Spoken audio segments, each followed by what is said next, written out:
I am referring to the picture on the right of the monitor. Opo. Alice Leal Goo Bamban. Kayo po ba ito? Yes, Your Honor. Can you please enlighten us who is in this picture? Ma'am, for that question po, I think I cannot answer. I invoke my right against self-incrimination. Magandang araw Pilipinas! Ngayong araw ay ating matutunghayan kung papaano pinamukha ni Hervila Luistro kay Alice Guo na siya ay isang pure Chinese. Ipinakita din dito ang lahat ng kumpanya na hawak ni Alice Guo at kasama na rin dito ang mga Chinese national na may mga kaso na din pala sa iba't ibang bansa. Kaya huwag na natin itong patagalin at ating nang alamin ang mga nakakagulat na revelasyon na ito.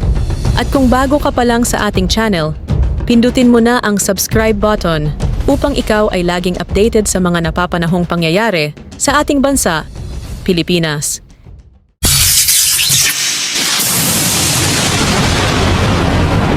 So ang unang magtatanong ay ang ating Congresswoman Jinky Luistro. You are recognized. Thank you, Mr. Chair. I wish to address my questions to Alice Goo. Ma'am, pwede po bang malaman yung totoong pangalan ninyo? Your Honor, ang pangalan ko po Alice Leal Goo. Alice Leal Goo. Would it be okay with you kung tawagin kitang Alice? Yes po, Your Honor. Alice, before ka na naging mayor ng Banban, gaano katagal ka nang nakatira sa Bamban? Your Honor, hindi ko po maalala yung exact years, pero matagal na po ako sa Bamban. Can you at least give me an approximate length of years? More than 10 years ba o more than 20 years? More than 20 years po. More than 20 years. And you will agree with me that 20 years stay in Bamban is really long enough. Diba? And I would assume also na imbibe mo na ang kultura, ang pamumuhay, at maging ang ugali ng mga taong nakatira sa Bamban. Tama ba ako? Can you please enlighten us? Ano ang kabuhayan doon sa Bamban 20 years ago? Your Honor, nakatira po ako sa Bamban, pero as what I mentioned din po sa Senate before, nasa loob lang po kami ng farm ng piggery, hindi po kami masyado lumalabas, pero as what I understand naman po sa municipality po ng Bamban ay farming po. Farming is the main industry in Bamban. Ma'am, if I'm not mistaken po, farming and quarry. Farming and quarry. Alin ang mas lamang? Yung bang farming or yung quarry? Your Honor, tingin ko po farming. Kasi And- marami pong farmers. Mas marami ang farmers kesa sa mga quarry workers. Tama ba? Yes po, ma'am. That was 20 years ago. Now let's move a little forward. 10 years ago, kumusta ang buhay sa Bamban? I believe 10 years ago, ganun pa rin po, Your Ganun Honor. pa rin. So would you agree with me if I would say, kung anong buhay ng mga taga-Bamban 20 years ago, ganun pa rin ang buhay nila 10 years ago? Yes po, Your Honor. How about before you became a mayor? Anong kabuhayan sa Bamban? Ang kabuhayan po sa Bamban, maliban po doon sa na-mention ko po na farmer, ay meron din po ibang nagtatrabaho po sa Clark as workers po. And would you say na ang buhay sa Bamban for the length of 20 years, madali ba o mahirap para sa mga mamamayan ng Bamban? What do you think? From the point of view of an ordinary resident of Bamban, bago ka naging mayor, how do you appreciate the life in Bamban?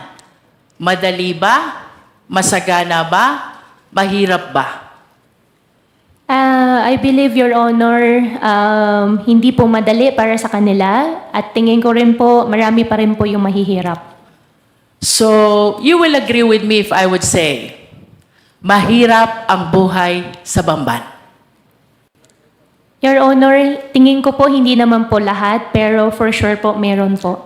Alin ang mas lamang, ang mahirap o ang mayaman? Your Honor, mas lamang po ang mahirap. Mas lamang ang mahirap. And soon enough, Mayor, tumakbo ka bilang mayor, di ba? Tama bang isipin na because of your observation, na mahirap ang buhay sa Bamban, na antig ang kalooban mo, naawa ka sa mga tao, nangarap ka para sa kanila, ng kaginhawahan. Tama ba yun, Mayor? Your Honor, that's one of the reason din po. So you confirm na ang dahilan kung bakit tumakbo kang mayor, gusto mong paunlarin ang mga tao sa Bamban. Your Honor, that's one of the reason po, opo. May I know, Mayor, nung na-elect po ba kayo, ano pong type of municipality ang Bamban as to income classification? Your Honor, second-class municipality po. Second-class municipality. And if you still remember, magkano ho ba ang kita ng LGU ng Bamban being a second-class municipality? Your Honor, I have no figure po and hindi ko po maalala po yung data po. But nevertheless, Ma'am Alice, you recognize the fact na iba kung hindi ka mayor, iba kung mayor ka, kung ang pag-uusapan natin ay ang pangarap mong mapaunlad ang Bamban. Tama ba yun? Opo. And the reason kung bakit ka tumakbong mayor, gusto mong paunlarin ang Bamban because you believe na pag naging mayor ka, marami kang pwedeng gawin sa Bamban. Tama ba? Opo, Your Honor. And one of these things that you can do in Bamban, you can invite and welcome investors.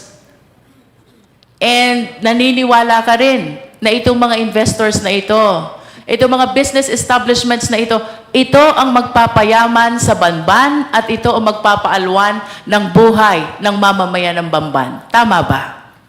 Ang belief ko po ay pag nakapag-invite po ng more investors po sa bayan po namin, mabibigyan po ng mas maraming work opportunity po sa mga constituents po namin.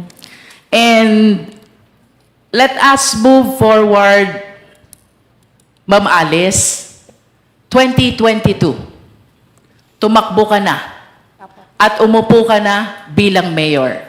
Of course, you confirm that because that is a common knowledge, no? I'll be showing some pictures, ma'am, ha? I hope you please enlighten us kung sino itong larawan na ipapakita ko sa iyo. I am referring to the picture on the right of the monitor. Opo. Alice Leal Goo Bamban. Kayo po ba ito? Yes, Your Honor. And can you please enlighten us, ano po ba ang nakasulat dito sa poster na ito? Your Honor, ang alam ko po dyan, yan po ay isang newspaper po na from the, I think, Chinese community na kinakongratulate po nila.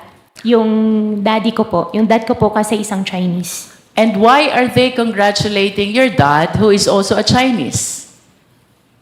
Sila po yung, since Chinese, tingin ko po since Chinese po sila, at nag-congratulate po sila through Chinese newspaper. I consulted some people who know how to read these Chinese characters. And according to them, the exact translation of these characters goes like this. Congratulations to the first Chinese mayor, Alice Leal Goo of Bamban. Ma'am, wala pong ganun nakalagay. Okay. Can we proceed to the next picture?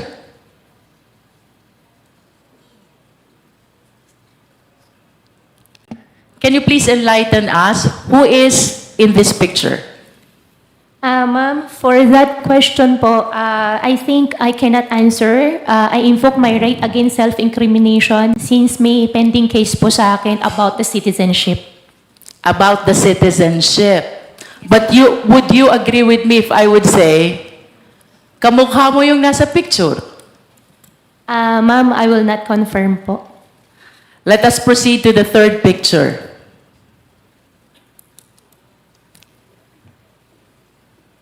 The third picture is your passport from the Republic of China. Do you confirm this? Ma'am, I'm not confirming it. I have 8 pending cases on the court. I invoke my right against self-incrimination po, ma'am. Sorry po. Nonetheless, Mr. Chair, I wish to manifest that the third picture is the picture of the passport of Alice Goo, issued by Chinese government, where the name of her mother, Lin Wenyi, is indicated, and she is described as the dependent of a holder of a special investor resident visa. The mother is even described as from Fujian province. And I wish to go back to the first picture. Miss Alice Goo was described also as from Fujian province.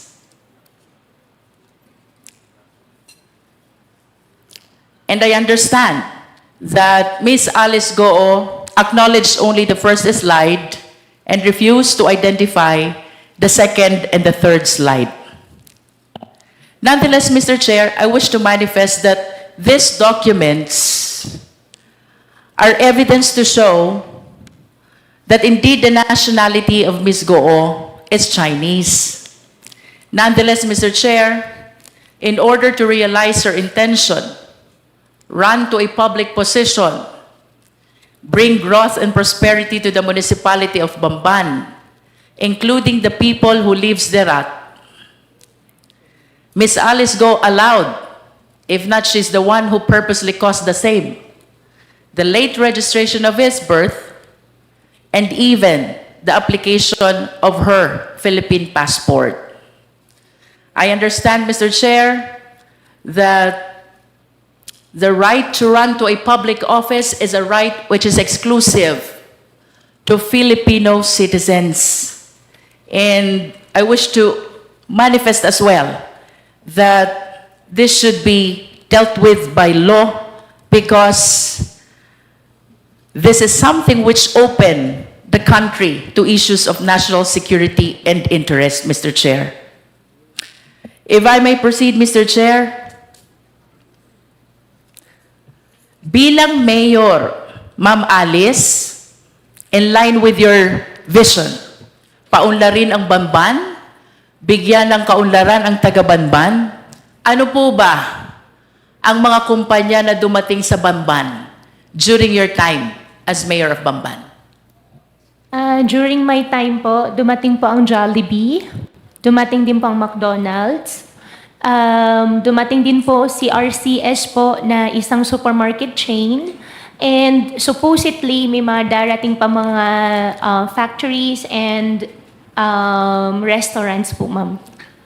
And would you confirm that it was also during your time nung dumating ang Baofu? No po, ma'am. You don't? Ang Baofu po is na 2022 po, ma'am. But the business permit signed by you shows the date October 25, 2022. Ma'am, I think may previous po na mayor's permit. Nag-start po Let yan me rephrase 2000. my question. Yeah. Therefore, it was during your time nung na-renew ang business permit ng Baofu. Do you agree to that? Sorry, Your Honor, anong year po? 2022, October 25. October 20. I think po. Opo. You are the mayor already.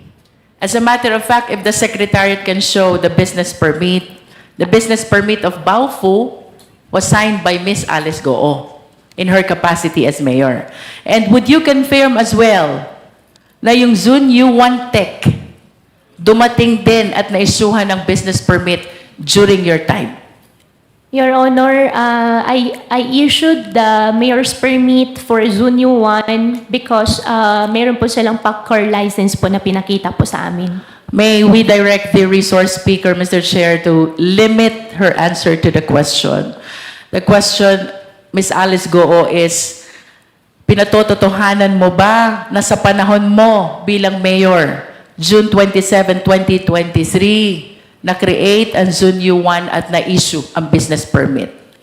Your Honor, I issued the permit for Zunyu 1 with the attachment of PACCOR license po nila. But you confirmed that you issued the business permit. I issued the business permit with the attachment po ng PACCOR license po nila. Thank you. Thank you. How about Hongsheng Corporation?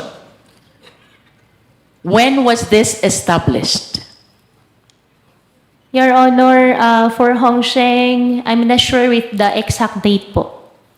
And you will agree with me also that during the Senate hearing, etong tatlong kumpanyang ito, whenever you are being interpellated, palaging nababanggit. Yes po. Tama ba? Yes po. Can you enlighten us? Ano po ba ang naging koneksyon, partisipasyon nyo dito sa tatlong kumpanyang ito kung bakit parating nababanggit ang mga kumpanya na to? Your Honor, I think 2018 or earlier, hindi lang po talaga ako sure sa exact year, the land of the Baofu belongs to me. And I sold... What year is that, Miss Alice?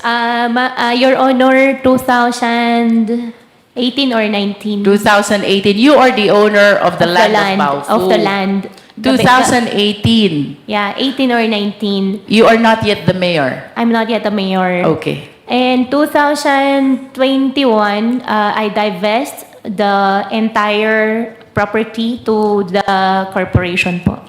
And can you please cite the exact date when you divested yourself of your interest in Baofu? 2021. September 21, 2021.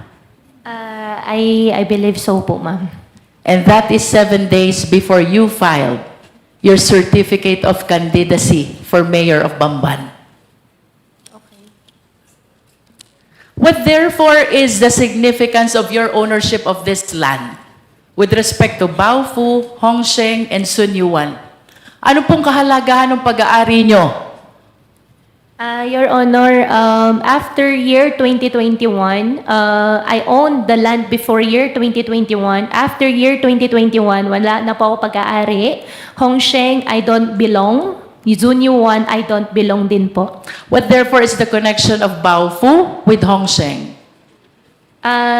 Baofu and Hongsheng, as what I understand, Baofu is the property owner and Hongsheng is the licensee po. How about Baofu and Zunyuan?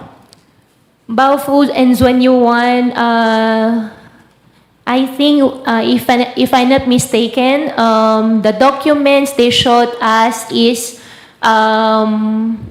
Zunyuan leased the partial, I think 3 floors of Baofu. I think we have the contract of it. In other words, Ms. Alice, even the buildings which are erected on the lands are owned by Baofu? Tama ba yun?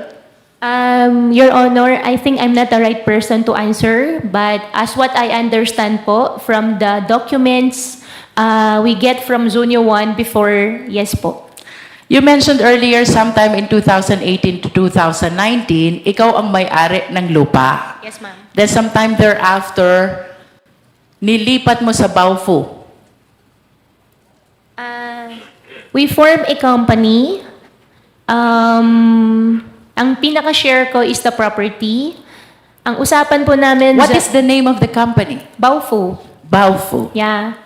And when the initial plan was housing. However, nung ang usapan ay maglalabas na ako ng in cash, initial agreement was only the property, ang pinaka-share ko. And nung usapan ay maglalabas na ako ng pera, hindi na po ako pumayag, I divested already. And Okay. after that po, hindi ko na po alam. Matagal ka ng negosyante, Alice, tama ba? Your Honor, yes po. And I wish to share the list of the companies owned by Goo family. Secretariat, please. As a matter of fact, based on my research, your family owned 11 out of 12 listed companies, no?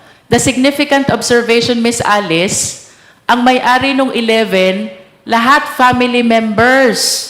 And I would assume na mas komportable ka na ang kanegosyo mo ay family member. Tama ba yon? Your Honor, yung nakita ko po sa harapan ko po, hindi po lahat sa akin. And then, or sa But your amin. name is listed. Yeah, yung isa po dyan ay yung 1, 2, 3. Yung iba po dyan ay hindi po nag-operate, hindi po natuloy yung mismong company. Nevertheless, would you confirm that majority of these companies, your name is listed as one of the owners? Yes, Your Honor. And the names of your family members are likewise listed as one of the owners. Do you confirm? Yes, Your Honor. In other words, Miss Alice, sa usapang negosyo, naniniwala ka na dapat ang kasama sa negosyo, kilala mo? Yes, Your Honor. Naniniwala ka din na dapat ang kasama sa negosyo, pinagtitiwalaan mo? Yes, Your Honor. At bago magkaroon ng tiwala, dapat kilala muna. Tama? Yes, Your Honor. And you will refuse to join any business dealings or business venture kung hindi mo kilala ang mga taong kasama mo. Tama ba? Yes, Your Honor. As a matter of fact, very significant itong list of companies na to. Ayaw mo nang hindi mo kilala. Because most of the incorporators are family members. Do you agree? Hindi naman po sa ayaw ko. Most, at least. Okay. Most. Di ba? Ang maliwanag, Alice, hindi ka sasama sa negosyo kung hindi mo kilala at hindi ka nagtitiwala sa taong kasama mo. Yes po. Correct. Now, I wish to invite your attention to the Articles of Incorporation of Baofu. Secretariat, kindly flash.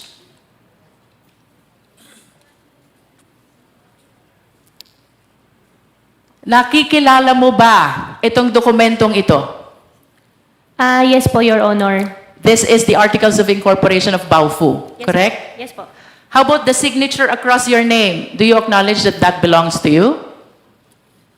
Yes po. Yes. Do you know Bao Ying Lin? Your Honor, I think for the Baofu, I invoke my right against self-incrimination because I have pending case po with DOJ human trafficking po. Pero kanina lang, ang sabi mo, Miss Alice, you will not join any business venture unless kilala mo at pinagtitiwalaan mo ang mga tao na fellow incorporators mo. Tama? Do you still confirm that? I confirm that, Your Honor, and That is enough, Miss Alice. yes, and- Now let us proceed to the next incorporator. Please flash the Articles of Incorporation, please. Do you know Ru Jin Zhang? I invoke my right against self-incrimination po, Your Honor. But again, I have pending wish case to po. remind you, Miss Alice, of your earlier statement. Ang sabi mo, hindi ka sasama sa isang negosyo kung hindi mo kilala at pinagtitiwalaan ang mga fellow incorporators mo. Your Honor, since may pending case po, I understand. Opo. Now let us proceed to the third incorporator, Zhang Wang. Do you know him? I invoke my right po ulit, Your Honor. For the information of the committee, Mr. Chair, ito pong si Bao Ying Lin, fellow incorporator ni Alice Goo, sa Baofu Corporation is convicted of 3 billion Singaporean dollar money laundering. And this after she made the statement na hindi siya sasama sa isang negosyo kung hindi niya kilala at pinagtitiwalaan ang mga kasama niya. With respect to Ru Jin Zhang, Mr. Chair, he is likewise convicted of 3 billion Singaporean dollar money laundering. Again, this is after her statement na hindi siya sasama sa isang negosyo kung hindi niya kilala at pinagtitiwalaan ang kasama niya. The third incorporator, Jiang Wang, Mr. Chair, used to be with Hongsheng Corporation, whom after the 2023 raid was charged of the crime of cyber crimes. Again, this is after the statement of Miss Alice Goo na hindi siya sasama sa isang hanap buhay kung hindi niya kilala at pinagtitiwalaan ang mga taong kasama niya. I wish to manifest, Mr. Chair, that this representation humbly submit that Miss Alice Goo purposely ran for public office in spite of her knowledge that she is not qualified, she being a Chinese national, to be able to welcome business establishments which she believes will bring growth and prosperity to the people of Banban, and these business establishments includes Hongsheng, a POGO operator, and Yun Zuwan, also a POGO operator. As a matter of fact, Mr. Chair, dito po sa location ng dalawang company na to, which lease the property of Baofu, with whom Ms. Alice transferred her land in exchange of shareholdings sometime in 2021, while maintaining control of the same after the same date. Dito po nahuli ang maraming Chinese nationals who are now charged of the cases of money laundering and even qualified human trafficking, Mr. Chair. Your Honor, if I may, just a short interjection. Para lang matanong ko lang si Miss Alice Go. Yung bang mga nabanggit na mga pangalan ni Congresswoman Luistro, si Jiang Wang, si Rujin Zhang, at saka si Bai Yong Lin, did you say nakakilala mo sila? Mr. Chair, ang kakilala ko po dyan talaga si Wang Ziyang. Si Wang Ziyang. So, is this the same Wang Ziyang na nabanggit ni Congresswoman Luistro na na-convict sa money laundering? As a cybercrime? Siya ba yun? Mr. Chair, hindi ko po alam na nakasuhan po siya ng cybercrime. Okay. So, ito ba sila ay galing sa isang probinsya sa China? Mr. Chair, nakilala ko po si Wang Ziyang sa Clark. Sa Clark? Opo. But you know, mga galing sila sa China. Yung dalawa po hindi ko po kilala. Okay, sige. Thank you. You may proceed, Congresswoman Luistro. There are speculations, Miss Alice, na itong Hongsheng, ang Baofu, Zunyuan, and you are one and the same. Do you agree? Totally not agree. Totally not. Listen to this. September 16, 2020, you signed the application in the Sangguniang Bayan of Bamban in behalf of Hongsheng, applying for franchise, license, and permit. Your Honor, I did not sign any documents po.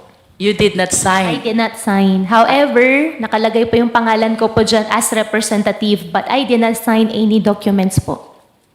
Would you know kung sino ang naglagay ng pangalan mo? Your Honor, I have no idea.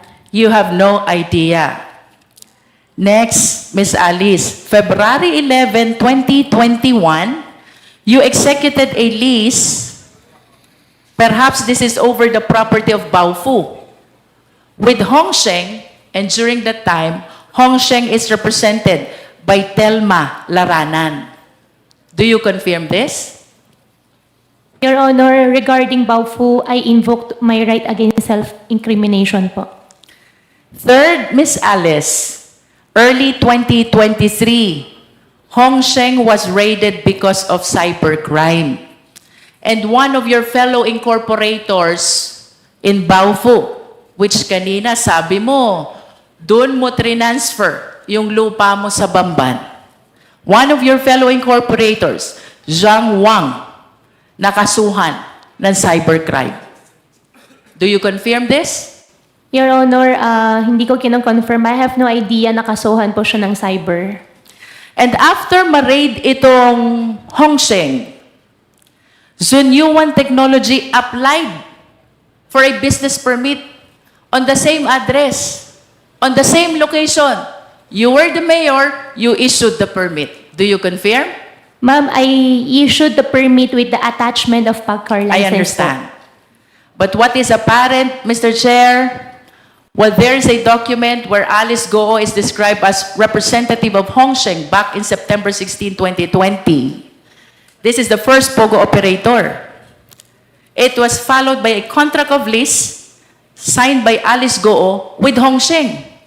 And then this was followed by the raid of Hongsheng, which was replaced by Zunyuan, which Alice Goo provided a business permit in her capacity as a mayor. I wish to share to the committee the doctrine of piercing the veil of corporate entity, because it is very clear, Mr. Chair, Hongsheng, Alice Goo, Baofu, and Sun Yuan are one and the same. Mr. Chair, I'm about to wind up, but I have few questions left.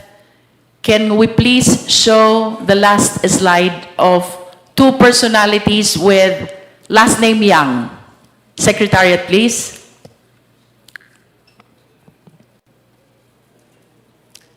Alice, kilala mo ba to?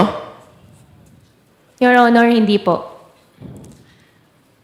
Can we flash the next picture? How about this picture? Your Honor, hindi po. Hindi ko rin po nakita, hindi ko po siya kilala. The first picture is Michael Yang, and the second picture is Hong Jiang Yang.